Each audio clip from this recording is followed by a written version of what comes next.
తెలుగు శ్రోతలందరికీ నమస్కారం అండి. మన అలనాటి కథలు ఎవర్ గ్రీన్ స్టోరీస్ ఛానల్కి మీ అందరికీ స్వాగతం. బాంధవ్య బంధితులు అనే నవల వింటున్నామండి. రచన శ్రీమతి చెరుకూరి రమాదేవి గారు. ఇక ఆలస్యం చేయకుండా మనం కథలోకి వెళ్ళిపోదామండి.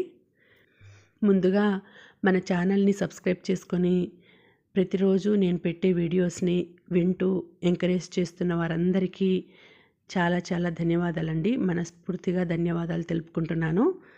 ఇలాగే మన ఛానల్ని ఆదరించాలని, నేను పెట్టే ప్రతి పోస్టు మీరు లైక్ చేసి షేర్ చేయాలని, మీ అభిమానాన్ని అలాగే నేను నిలుపుకోవాలని నేను మనస్ఫూర్తిగా కోరుకుంటున్నానండి. ఒక్కొక్కసారి పనుల ఒత్తిడిల వల్ల డైలీ రెగ్యులర్గా పెట్టలేకపోవచ్చు, కానీ నవల మాత్రం ఖచ్చితంగా చదివి కంప్లీట్ చేస్తానండి. దయచేసి అర్థం చేసుకోగలరని మనవి. ఇక కథలోకి వెళ్ళిపోదాం. వీడియో చూసిన వెంటనే లైక్ చేసి షేర్ చేసి తప్పకుండా సబ్స్క్రైబ్ చేసుకోండి. మన ఛానల్ని బెల్ ఐకాన్ యాక్టివేట్ చేసుకోండి. ఏరోడ్రమ్కు బయలుదేరుతుంటే ఒక మనిషి వచ్చాడు, చేతిలో ఒక పెద్ద కవర్తో. అతన్ని చూడగానే కళ్ళు చిట్లించాడు శ్రీనివాస్. ఆ వ్యక్తిని కృష్ణమూర్తి గారి ఇంటి దగ్గర చాలాసార్లు చూసినట్లు గుర్తు. ఆ వచ్చిన వ్యక్తి ఒక కవరు శ్రీనివాస్ చేతిలో పెట్టి తన బాధ్యత అంతే అన్నట్లు వెనక్కి వెళ్ళిపోయాడు. లోపల విసుక్కుంటూనే కవర్ తెరిచాడు శ్రీనివాస్. డాక్టర్ కృష్ణమూర్తి గారి లెటర్ హెడ్స్తో ఆ కాగితాలను చూడగానే మనస్సు ఏమిటోగా అయిపోయింది. సంతోషంగా వెళ్ళబోతుంటే ఇప్పుడు ఈ ఉత్తరం ఏమిటి, తిరిగి మనస్సు వికలమవడానికి తప్ప అని అనుకుంటూనే చూశాడు. చిరంజీవి శ్రీనివాస్కు ఆశీర్వచనములు. ఈ ఉత్తరం రాసిందెవరో తెలుసుకుంటే నీకు చదవాలన్న కోరిక నశించే అంత. ఈ ఉపోద్ఘాతాలతో ఇంత పెద్ద ఉత్తరాన్ని చదివే ఓపిక లేదు అనుకుంటూ మడిచి కవర్లో పెట్టి పక్కనే ఉన్న డ్రాయర్ లాగి అందులో పడేసి సొరుగు తోశాడు బలంగా. అదేమిటి, చదవకుండా అలా పడేశారు?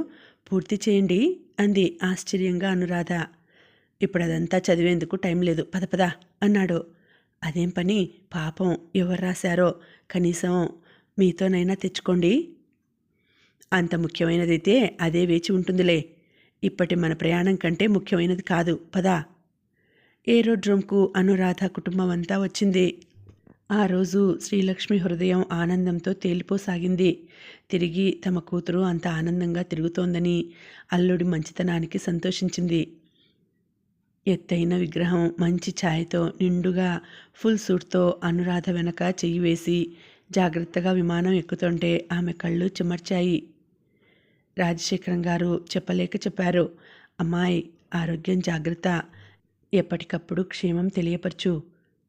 కృష్ణమోహన్ కరచాలనం కోసం చెయ్యి చాపుతూ హ్యావ్ ఏ నైస్ టైం అన్నాడు.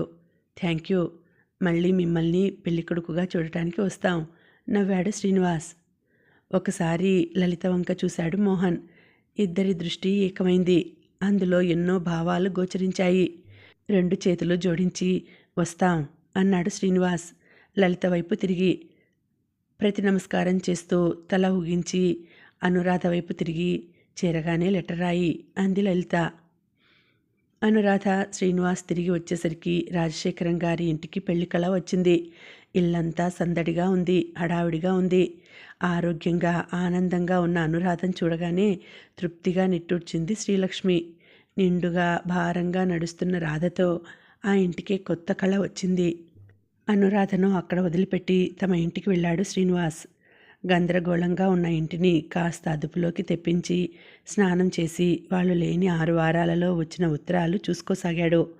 అన్నింటిలోనూ బరువుగా పరిచయమైన దస్తూరితో కనిపించిన కవరు ఎక్కడి నుండో తెలిసినా కొద్ది క్షణాలు దాన్ని చూస్తూ గడిపాడు. చివరకు ఏదో నిర్ణయించుకున్నట్లు దాన్ని తెరిచాడు. చిరంజీవి అబ్బాయికి ఆశీర్వచనములు. బాబూ, వారం క్రితం వచ్చావు, వెళ్ళావు. నీ నోటితో నువ్వు వచ్చిన కారణం తెలపకపోయినా పలుకు పలుకుకు కరుకుదనంతో కోపంతో కందిపోయిన నీ ముఖం కారణాన్ని చెప్పాయి. ఎందుకింత ద్వేషం నా మీద? నేను చేసిన పొరపాటు ఏదైనా ఉంటే అది నీ అభివృద్ధి కోరడమే. నిజమైన ప్రేమ ప్రతిఫలం కోరదంటారు. అది నిజమో కాదో కానీ నా మీద నీకు నరంలో ద్వేషం రక్తంలా పారుతున్నా నా ముఖం మరెప్పటికీ చూడకూడదనుకున్నా నాకు కోపం లేదు. నాకు కావాల్సిందల్లా నీ సంతోషం, నీ ఉన్నతి. నువ్వు ఈ ఊరు వచ్చిన కారణం నాకు తెలుసు. నీకు ముందు నుంచి విచక్షణ జ్ఞానం తక్కువ, ఆవేశం ఎక్కువ.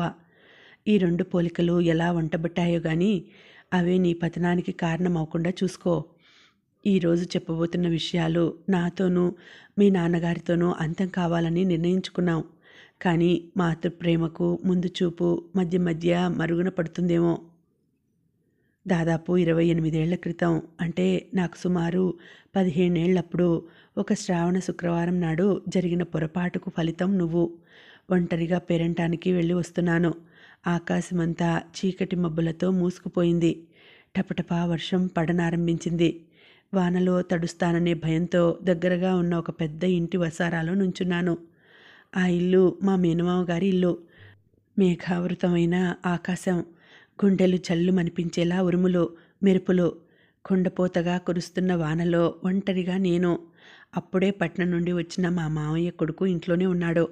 అప్పుడే వయస్సులో అడుగు పెడుతున్న అతను, ఏమీ తెలియని నేను ఒంటరిగా ఒక ఇంట్లో కొద్దిసేపు ఉండడానికి తీసుకువచ్చిన పరిస్థితులే నీ జన్మకు కారణం. ఆ సాయంత్రం ఇంటికి వెళ్ళాక మా అమ్మకు చెప్పేసరికి గజగజ వణికిపోయింది. అదృష్టవశాత్తో దురదృష్టవశాత్తో 1 నెల రోజులలో మీ నాన్నగారితో పెళ్లి నిశ్చయమైంది. మరో నెల తిరగకుండా పెళ్లి అవడం, అత్తవారింటికి వెళ్ళడం కూడా జరిగిపోయాయి. స్వాతంత్రోద్యమానికి ముమ్మరంగా కొట్లాటలు జరుగుతున్న రోజులవి. దేశభక్తి గల ప్రతి ఒక్కరూ సత్యాగ్రహాలలో పాల్గొంటున్నారు. అప్పటికే ఒకసారి జైలుకు వెళ్ళి వచ్చిన మీ నాన్న ఒక రాత్రి గడిపిన కొత్త పెళ్లి కూతురని కూడా లెక్క చేయకుండా వెళ్ళిపోయారు ఉద్యమంలో పాల్గొనడానికి. అలాంటి రోజుల్లో వెళ్ళిన ఆయనని గురించి విచారంతో కొందరు, కోపంతో కొందరు విలవిల్లాడుతుంటే నేను మాత్రం తేలిగ్గా ఊపిరి పీల్చుకున్నాను.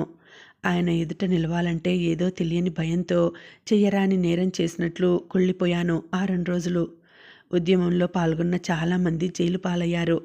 4 నెలల తర్వాత జైలు నుండి కొడుకు ఇంటికి వచ్చేసరికి తల్లిదండ్రుల ముఖాలలో ఆనందం ద్విగుణీకృతం అవుతోంది. ప్రతి మాటలో, ప్రతి కదలికలో గర్వం, సంతోషం చిందులు వేస్తున్నాయి. వారిని అది క్షణకాలం ఆశ్చర్యపరిచినా తన రాకకేమోనని సరిపెట్టుకున్నారు. నాకు మాత్రం ఆయన ఎదుట పడాలంటే విపరీతమైన భయం, వణుకు ప్రారంభమయ్యాయి. ఆ రోజు పగలంతా తప్పించుకొని తిరిగాను. రాత్రి అవుతున్న కొద్దీ నా మనస్సంతా మొద్దుబారిపోతోంది. జరగబోయే దానిని ఊహించుకునేందుకు శక్తి లేనంతగా నీరసం నన్ను ఆవరిస్తోంది. ఏదైనా హఠాత్తుగా జబ్బు చేసి మరణిస్తే బావుండునన్న కోరిక క్షణక్షణానికి ఎక్కువ అవుతోంది. చివరికి రాకూడదనుకున్న సమయం వచ్చింది. రాత్రి అంతా సద్దుమణిగాక గదిలోకి అడుగుపెట్టాను. ఆయన నా కోసం ఎదురుచూస్తూ ఏదో పుస్తకం చదువుకుంటూ కూర్చున్నారు. గదిలోకి అడుగు పెడుతున్న సమయంలో 4 నెలల అనంతరం కలుసుకోబోయే మధుర క్షణంలా లేదు. నా జీవితం ఇటు మృత్యుముఖానికో అటు స్వర్గసీమకో అన్నట్లుంది. మా అమ్మకు నా పెళ్లి ముందు జరిగిన విషయం ఈయనకు చెప్పడం ఇష్టం లేదు. కానీ నాలో పెరుగుతున్న రూపం ఆయనకు ప్రతిరూపం అన్న విషయాన్ని ఆయన నమ్మడం అనేది ఎంత అసంభవమైనదో మా ఇద్దరికే తెలుసు. అందుకనే నాలో నేను ముందుగానే నిర్ణయించుకున్నాను. ఇది నా వైవాహిక జీవిత అధ్యాయానికి మొదటి మెట్టైనా కావాలి, లేక ఆ అధ్యాయానికి చివరి రాత్రైనా కావాలి. జరిగింది జరిగినట్లు చెప్పడానికి నిర్ణయించుకున్నాను. తప్పు చేసినప్పుడు శిక్షకు వెనకాడితే ఎలా?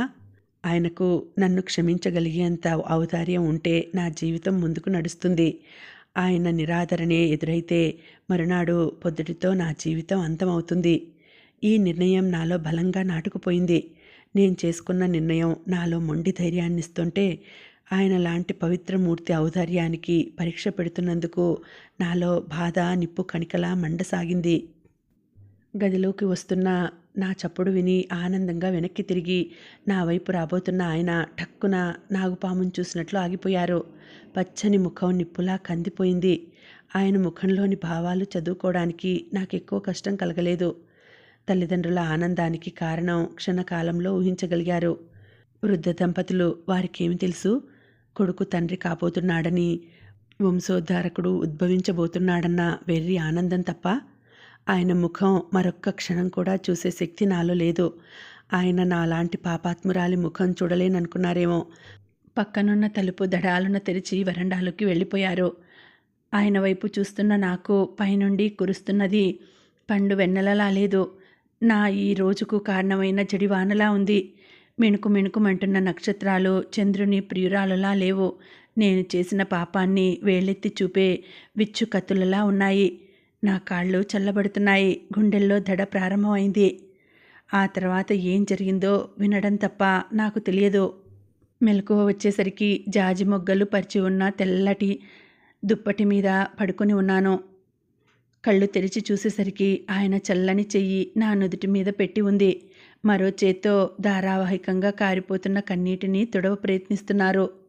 ఊరుకో, ఏడవకు, ఇప్పటికే అలసిపోయావు అంటూ నాలోని బాధను, సానుభూతి, ఓదార్పు ఆపగలిగేవి కావు.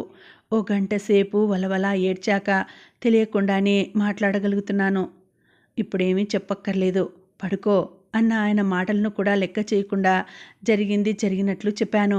ఆయన మౌనంగా తల వంచుకొని కనురెప్పైనా ఎత్తకుండా వింటున్నారు. నేను చెప్పవలసింది పూర్తి కాగానే ఏదో విధమైన ఉపశమనం కలిగింది. నేను చేసిన పని ఎంత తప్పు పనైనా ఆయన లాంటి నిర్మలమూర్తితో అబద్ధం ఆడలేదు, నిజం దాచలేదు. ఆయన ఆదరణపై నిలిచి ఉంటుంది ముందు జీవితం, లేకుంటే నా నిర్ణయం నాకే ఉంది అన్న ఆలోచనతో ఉన్న నాకు అలసట మూలంగా, హైరానా మూలంగా తెలియని నిద్ర పట్టింది. మెలకువ వచ్చేసరికి పరిసరాలన్నీ మారిపోయాయి. గదిలో ఆయన లేరు. రాత్రి జరిగిందంతా ఒక కలలా ఉంది. నాలోని భావ సంఘర్షణ యథాప్రకారంగా మొదలైంది. ఇలాంటి విషయాలు విన్నాక ఆయన అంత మౌనంగా, నిదానంగా ఎలా ఉండగలిగారో తెలియలేదు. ఆయన ఏదో విధంగా దైహికంగానో మానసికంగానో శిక్షిస్తే నాకు శాంతిగా ఉండేదేమో. ఏదీ లేకుండా నాకు అంత ఆప్యాయంగా సేవ చేస్తుంటే నా పాప ఫలితం రెట్టింపవుతుందేమో అని అనిపించింది. మెల్లగా లేచి బయటికి వెళ్ళాను. మరునాడు పగటిపూట అందరితో సామాన్యంగా మామూలుగా తిరుగుతుంటే ప్రప్రథమంగా తండ్రి కాబోతున్న ఆయన మీద బంధువులు విసురుతున్న చలోక్తులు వింటూ నవ్వుతూ నిదానంగా ఉన్న ఆయన్ని చూస్తుంటే ఈయన రక్త మాంసాలు ఉన్న మానవుడా లేక సర్వం త్యజించిన యోగా అనిపించిన క్షణాలు లేకపోలేదు. కానీ ఒంటరిగా ఆయన గదిలో కూర్చున్నప్పుడు, కాఫీ ఇవ్వడానికో పలహారానికి పిలవడానికో గదిలోకి వెళ్ళినప్పుడు జుట్టులోకి చెయ్యి పోనిచ్చి దీర్ఘాలోచనలై ఉండేవారు. ఎర్రబడ్డ కళ్ళతో అలసిన ముఖంతో ఆయన్ని చూస్తుంటే ఎంత క్షోభకు గురి అవుతున్నారో తెలిసేది. అందుకు కారకురాలనైన నన్ను ఏం చేస్తే ఆ పాపానికి నిష్కృతి కలుగుతుందని అనుకునేదాన్ని. ఆయన తల్లిదండ్రులు పుట్టబోయే మనవణ్ణి గురించి సంతోషంగా పరాచికంగా కబుర్లాడుకుంటుంటే వింటూ ఆశ్చర్యపోయేవారు. మనవడు పుట్టగానే ఇంటెడు పనులు కోడలి మీదికి నెట్టి నేను వాడు కూర్చుంటాం. చిన్నపిల్ల, దానికి పసివాడి సంరక్షణ ఏం చేతవుతుంది అనేవారు అత్తగారు. ప్రపంచంలో నీకొక్కతికే మనవడు పుడుతున్నట్లు మాట్లాడుతున్నావేం అనేవారు మీ తాతగారు. ఎంతమంది పుట్టినా నా మనవడు నా మనవడే, వాడికి ఇంకొకరికి సాటేమిటి, వాళ్ళమ్మ అందం, నాన్న పసిమి పంచుకు పుడతాడు అనేవారు. ఇలాంటివి వింటే నా హృదయం కలుక్కుమనేది. ఆయన ముఖం వెలవెలపోయేది. పెద్దతనంలో పసివారి మీద ఇంత మమకారం ఎందుకో అనిపించేది. 10 మంది మధ్య భార్యాభర్తలమన్న పేరే గాని మా ఇద్దరి మధ్య ఎటువంటి సంబంధము లేకుండా పోయింది. నేనేదైనా అడగవలసి వస్తే అడగటం, ఆయన ఏదైనా చెప్పవలసి వస్తే చెప్పటం, అంతే. ఆయన నా యందు చూపిస్తున్నది ఆదరణో నిరాదరణో నాకే అర్థం కాకుండా పోయింది. కానీ ఆయన లోపల చెలరేగే వివిధ భావోద్వేగాలు అదుపులో పెట్టేందుకు విశ్వ ప్రయత్నం చేస్తున్నారనిపించేది. ఒకరోజు నాకు జరగవలసి ఉన్న వేడుకలను గురించి ప్రస్తావించారు అత్తగారు. ఆ రోజు మొట్టమొదటిసారిగా ఈ విషయాన్ని ఎత్తారు. ఇప్పుడు ఎన్నో నెల అడిగారు. 7. ఈ సమాధానం ఇవ్వడానికి నాలో నేను కుంచుకుపోయాను. అందరి ఉద్దేశంలో 5 కదూ అన్నారు. మౌనంగా తల ఆడించాను. సాలోచనగా ఉండిపోయారు. అదో వదనురాలైనా నాకు ఎంత ఆపుకున్నా కన్నీరు ఆగలేదు. అది గమనించారులా ఉంది. దగ్గరగా వచ్చి చేరువకు తీసుకున్నారు. స్పృహ తప్పినప్పుడు ఆయన చల్లని చేతి స్పర్శ తప్ప ఏమీ ఎరగని నేను విశాలమైన ఆయన వక్షస్థలంలో ఆప్యాయత, ఔదార్యమే తప్ప మరో దానికి స్థానం లేని ఆయన హృదయంలో ముఖం దూర్చుకొని వెక్కి వెక్కి ఏడ్చాను. తల మీద చెయ్యి వేసి మెల్లగా నిమురుతూ ఓదార్చారు. ఇంక ఏడవకు, అసలు ఇలాంటి పరిస్థితులు ఇంతవరకు రాకూడదు. జరిగిందేదో జరిగింది. ఇప్పుడు చేయగలిగింది ఎలాగూ లేదు. ఇలా అయితే ఇప్పుడు బాధపడేది నువ్వు నేనే. కాకపోతే నా నిరంకుశత్వం వల్ల ఎంతోమంది బాధపడవలసి వస్తుంది. నిజం బయటపడితే అమ్మా నాన్నల బాధ చూడలేను. వారి ఆనందానికి కారకుడవ్వవలసిన నేను దుఃఖానికి బాధ్యుణ్ణి కాలేను. నిప్పు తెలిసి ముట్టుకున్నా తెలియక ముట్టుకున్నా కాలక మానదు. తప్పు అంతే. తెలిసి చేసినా తెలియక చేసినా శిక్ష అనుభవించవలసిందే. అభం శుభం తెలియని నీవు మనసులో పడుతున్న బాధ ఇప్పటికి చాలు. ఎవరో చేసిన తప్పులో తెలియకుండా భాగం పంచుకున్న నీవు నా జీవితాలు ముడిపడటం వల్ల నేను జీవితాంతం గుర్తుకు తెచ్చుకొని కొంత బాధపడుతూనే ఉంటాం. ఇందువల్ల ఏ విధంగానూ బాధ్యత లేని అమ్మా నాన్నలను, అంతకంటే ఏమీ తెలియని ఒక అమాయక శిశువును కూడా బాధ పెట్టిన వాళ్ళమవుతాం. కనుక జరిగింది మర్చిపోవడానికి ప్రయత్నించు. కనీసం నా ముందు ప్రస్తావించకు మళ్ళీ. ఆ విధంగా ఆయన మాట్లాడటానికి, ఆ నిర్ణయానికి రావడానికి ఆయన మానసికంగా ఎంత బాధపడ్డారో గ్రహించగలిగాను. ఆ క్షణంలో భగవంతుణ్ణి మరేదైనా ప్రార్థించి ఉంటే నా కడుపులో పెరుగుతున్న రూపం అక్షరాల ఆయనలా రూపొందాలనే. నాకు ఆర్భాటంగా అన్ని హంగులతోనూ వేడుకలు జరిగాయి. 9వ మాసం పూర్తి కాగానే మీ నాన్నగారికి ఆందోళన పట్టుకుంది. అప్పుడు అందరి ఉద్దేశంలో 7వ మాసం పూర్తి అయింది. ఇంకా 10-15 రోజుల్లో నువ్వు పుడతావనగా నన్ను తీసుకొని ఏవో ఊళ్ళు చూడాలని బయలుదేరారు. అది అత్తగారికి మామగారికి ఏమాత్రం ఇష్టం లేదు నన్ను ఆ సమయంలో ప్రయాణం చేయించడానికి. వాళ్ళు వద్దని ఎంత చెప్పినా తర్వాత నేను ప్రాక్టీస్ పెట్టుకోవాలి. అప్పుడు ఈ ఊళ్ళు తిరగడం కుదరదని వాళ్ళ మాటలు తోసిపుచ్చి బయలుదేరారు. ఎప్పుడేం చేసినా వాడికి తోచినట్లే చేయడం తప్ప వినడం లేదు అని విసుక్కొని ఊరుకున్నారు. మీ నాన్నగారి ఉద్దేశంలో నెలలు తక్కువగా పుడితే వాళ్ళు వీళ్ళు ఏమైనా అనుకుంటారని, అభాండాలు వేస్తారేమోనని భయం. తిరుపతి మొదలైనవి చూసి మద్రాసు చేరేపటికి నాకు నిజంగానే అలసట, ఆయాసం కలిగాయి. వారం తిరగకుండా నువ్వు పుట్టడం, మీ తాతగారులకు టెలిగ్రామ్ ఇవ్వడం, ఉన్న ఫలంగా రెక్కలు కట్టుకొని వాలడం అన్నీ ఒకటొకటిగా జరిగిపోయాయి. తీసుకువెళ్ళవద్దంటే వినలేదని కొడుకుని చివాట్లు పెట్టి దెబ్బపండులా ఆరోగ్యంగా ఉన్న నిన్ను చూసే వరకు మీ మా అమ్మకు ప్రాణం తెరిపిన పడలేదు.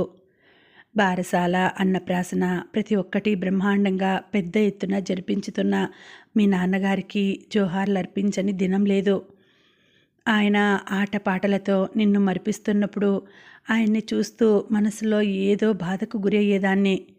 ఆయన లాంటి పుణ్యమూర్తి బిడ్డను నేను కని పెంచే యోగ్యత లేకో, నా పాపానికి ఫలితంగానో మాకు మళ్ళీ బిడ్డలు కలగలేదు. ఒకసారి ఆయన చేతులలో నువ్వుండగా ఒక అనాథ కావలసిన బిడ్డను ఎంతగానో ప్రేమిస్తున్నారు. మీ రుణం ఎన్ని జన్మలకైనా తీర్చుకోలేను అన్నాను. వెంటనే నా నోరు మూస్తూ, అలా మాట్లాడతావెందుకు సావిత్రి? ఇంత చక్కటి పాపను దేవుడు మాత్రం అనాథను చేయగలడా? అయినా వీడిని చిన్నచూపు చూసేందుకు వీడు చేసిన తప్పేముంది? మనకు బిడ్డలు ఇంతవరకు లేరు, ఇక కలుగుతారన్న ఆశ కూడా లేదు. వీడు లేకపోతే మనం ఇంత సంతోషంగా ఉండేవాళ్ళమా? వీడిని కాదని ఎవడినో పెంచుకుంటే నా మీద వాడికి వీడికంటే ఎక్కువ అభిమానం ఉంటుందంటావా? పాపల్ని ప్రేమించడానికి కనక్కర్లేదు. అయినా నువ్వు ఇంకెప్పుడూ ఇలా మాట్లాడొద్దు, గోడలకు చెవులుంటాయి అన్నారు. అదే ఆఖరుసారి ఈ విషయం మాట్లాడడానికి.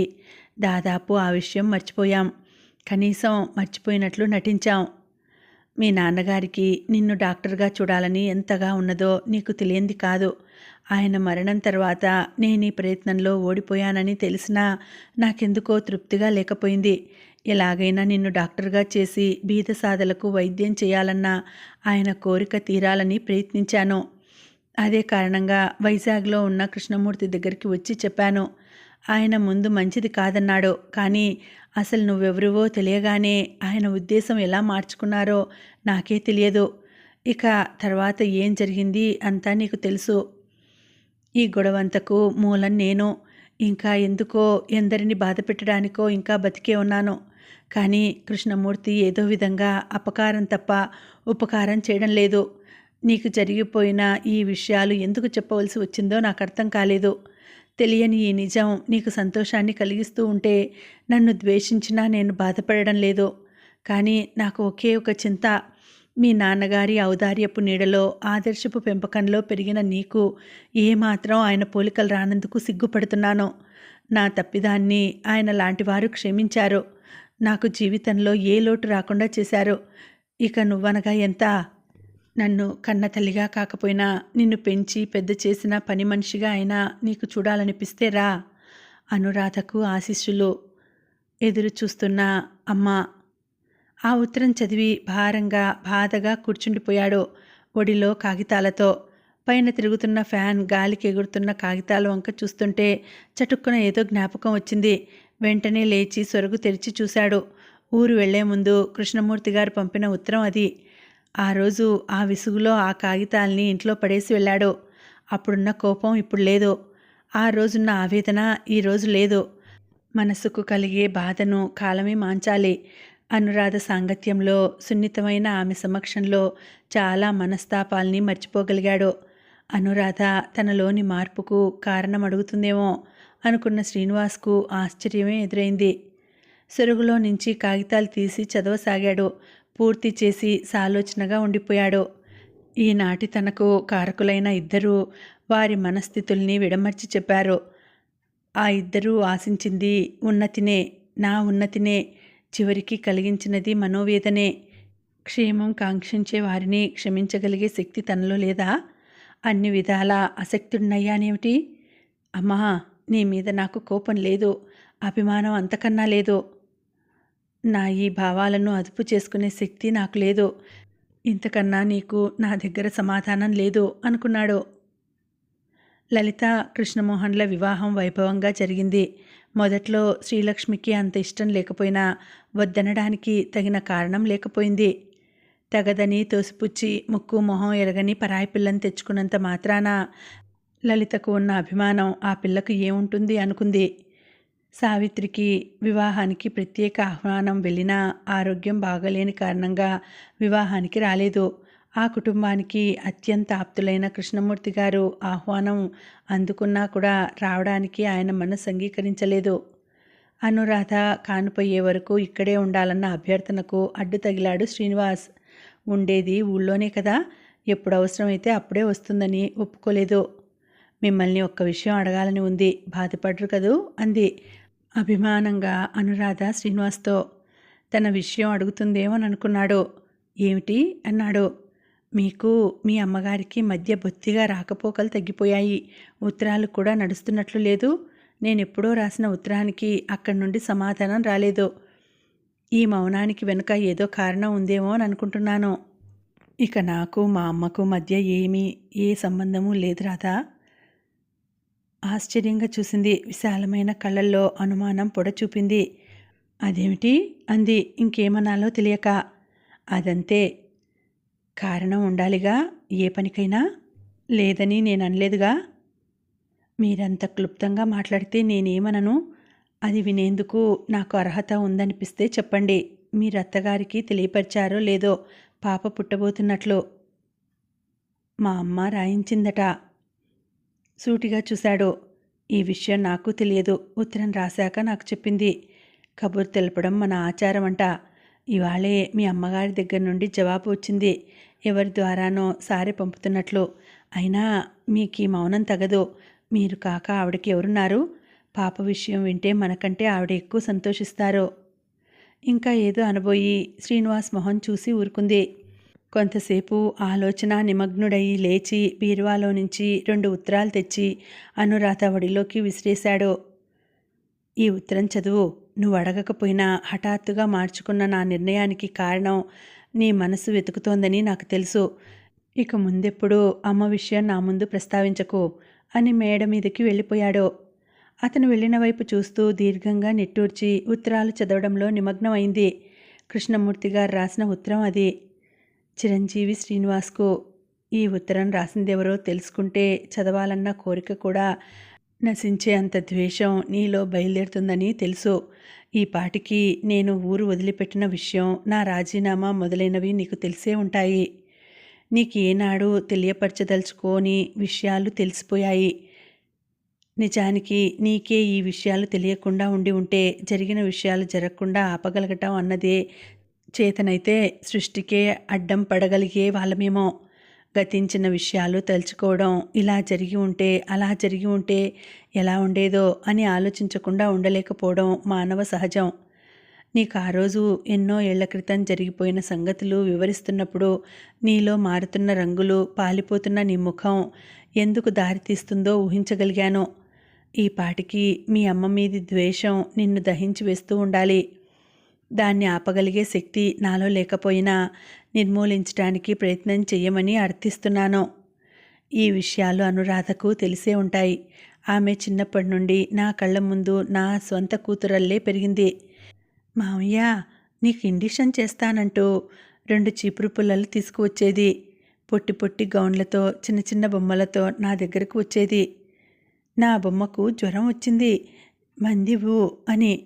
ఇంజెక్షన్ చేస్తాను అను అంటే, అమ్మో నా బొమ్మ నొప్పెట్టి ఏడుస్తుంది, ఉట్టి మందే ఇవ్వు అంటూ బొంగమూతి పెట్టేది.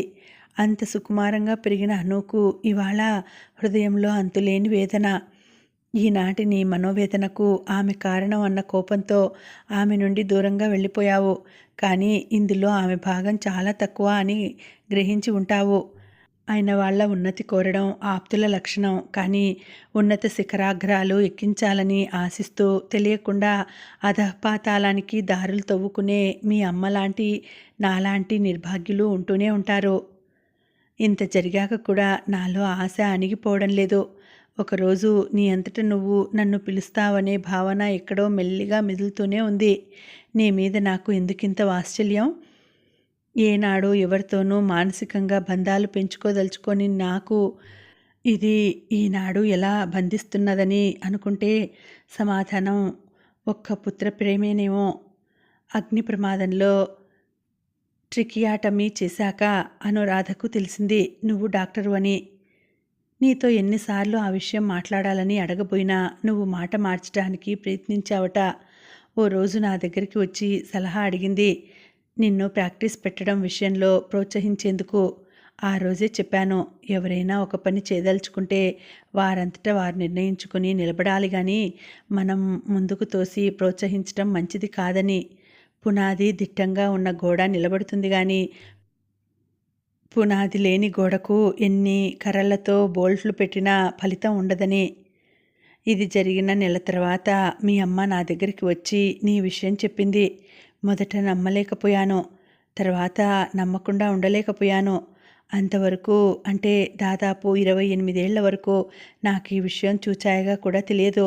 నాకు ఈ విషయం మొదటే తెలిసి ఉంటే ఇంట్లో వాళ్ళ అభ్యంతరాన్ని తోసిపుచ్చి పెళ్లి చేసుకుని ఉండేవాణ్ణి.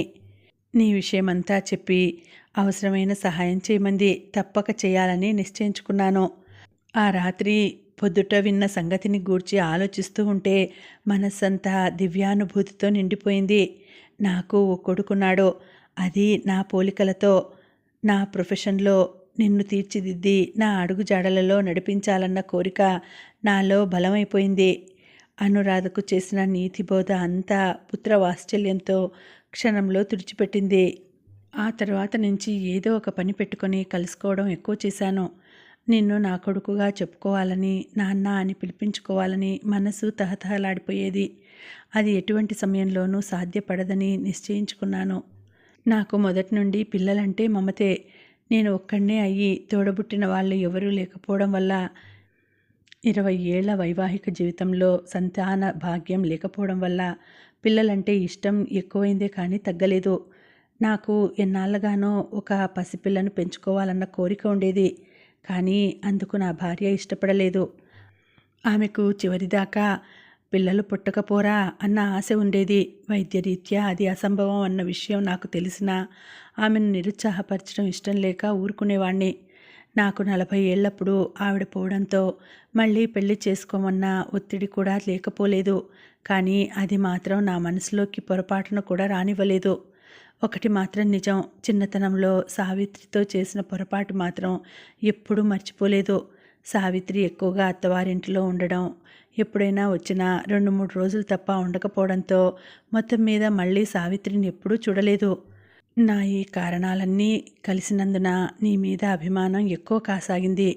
నిన్ను మెడిసిన్ విషయంలో బాగా ప్రోత్సహిస్తున్నానన్న విషయం తెలిసి రాజశేఖరం నన్ను హెచ్చరించాడు.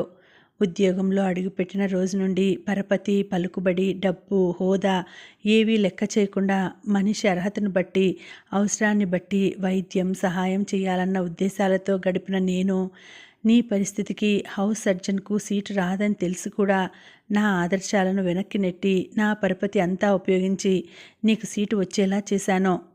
నేను చేస్తున్న పని తప్పేమో అన్న అనుమానం నాకెప్పుడూ ఉండేది. కానీ దాన్ని బయటకు రాకుండా నోరు నొక్కింది నీ మీద కలిగిన అభిమానం. నీకు నేను పనిచేసే చోట పని కలిగిస్తే నా కళ్ళెదురుగా ఉంటావు. అదే నా ఆశయం. నీకు దగ్గర కావాలంటే అదొక్కటే మార్గం. ఇంకా ఉందండి, కథ కొనసాగుతుంది. మళ్ళీ వచ్చే వీడియోలో తర్వాతి భాగం వినేద్దామండి.